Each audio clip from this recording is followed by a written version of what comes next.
নির্যাতন এবং মৃত্যু আইন 2013 সালে প্রথম মামলা, যেটায় সাজা হয়েছে এবং যেটা আমরা বলবো যে বিচার অন্তত পাই, এটা যে কত বড় দুর্বিষহ। 14 সালের ঘটনা, আজকে 25 সাল, এখনো এটা চূড়ান্ত হয় নাই। হাইকোর্ট পর্যন্ত চূড়ান্ত হয়েছে।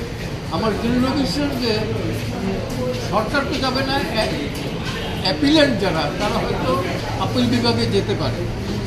গেলেও আমার দৃঢ় বিশ্বাস এখানে আমরা জয়লাভ করব এবং কি জাজমেন্ট আমি করতে পারি না শারীরিক কারণে। 5 জন আসামিকে এই মামলায় সাজা দেওয়া হয়েছে, তার মধ্যে 3 জন আসামি আপিল করেছে, একজন আসামি সাজা ভোগ করে চলে গেছে, আর একজন পলাতক আছে কামরুজ্জামান মিন্টু। এক আসামি জাহিদুর রহমানের সাজাটা বহাল আছে, তার যাবজ্জীবন কারাদণ্ড, তার 50,000 টাকা জরিমানা, 2 লক্ষ টাকা ক্ষতিপূরণ, সেটা বহাল রাখছে high court division, honourable high court division.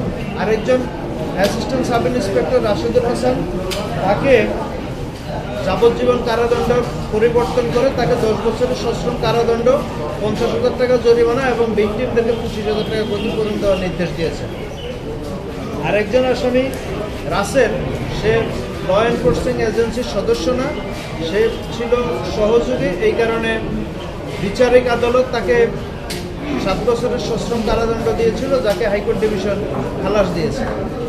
আমরা আশা করব এই মামলার রায়ের প্রেক্ষিতে ল এনফোর্সিং এজেন্সি এবং সরকারি কর্মকর্তা কর্মচারীরা তাদের জনগণের প্রতি সংযত আচরণ করবে।